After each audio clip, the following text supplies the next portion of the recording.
onions, the base of the stuffing that we're going to put inside the omelette. Where there's onions and eggs, there has to be tomatoes and chili. Chili, as usual, I've taken a lot, but you can even skip this if you want. Next, coming to cumin seeds, which I feel give a really nice underlying flavor. I've just taken about half a teaspoon and then a teaspoon of garam masala, my favorite Punjabi flavor. Next, coming to 3 beautiful whole eggs with the yolk. No yolk equals no flavor and no nutrition, baby. So let's start the cooking process with starting on the masala that we're going to stuff inside the omelette. So I've just taken a bit of ghee, super hot cast iron wok to give some of that amazing cast iron smoky flavor. And I've just dunked the onions and the tomatoes. Now I'm just putting a bit of salt just to get the onions to start sweating and lose their color. And after stirring for about a minute, I'm going to go in with the cumin seeds to give that awesome cumin flavor. I'm going to stir it a bit more, and towards the end of the cooking, I'm going to be putting some garam masala and some chili. Make sure you put in the garam masala only towards the end of the cooking. If you stir fry garam masala a lot, it tends to become bitter. And if you stir fry the chilies too much, they tend to lose all their spice and all their freshness. And we want that omelette to be fresh and spicy.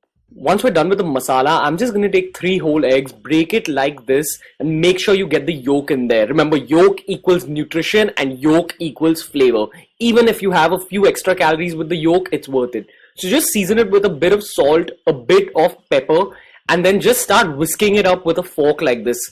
Make sure you whisk it up well. Make sure you incorporate a lot of air into that egg, because the more air there is, the fluffier your omelette will be. So whisk it up really well. Okay, so you start the cooking process with pouring a generous amount of ghee on your non-stick pan. Now, I know I've taken a lot here, but that's for 2 reasons. 1, it's my bulk season and I'm trying to get all the calories I can get. And 2, because my non-stick pan isn't really non-stick anymore. But you can do this exact recipe with very little oil. Just about 1 teaspoon will do. Okay, so you keep heating the pan on a high flame until the oil loses its thickness and becomes thin. And that's when you lower the flame like this. At this point, you can go in with your egg wash. Now, when you pour the egg wash onto the pan, you should hear a sizzle. That's what you should be looking out for. And then you just let it sit on that low flame for about 2 minutes. So once it's been resting for about 2 minutes and the bottom of the omelette is relatively solid, you start spooning the masala like I'm doing here. You spoon it to one side, one half of the omelette, and then if you want, you can top it with cheese the way I'm doing here. Now it'll take it to the next level in terms of taste, but remember, cheese is high calorie. It's giving you a bit of protein, but primarily it's full of fat. So if you can afford the calories, definitely go for it. It takes it to the next level in terms of taste.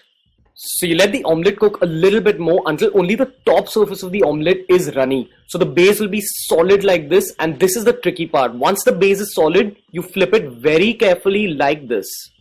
Even if it's not a symmetrical flip, it's okay. You can press it against the sides like this.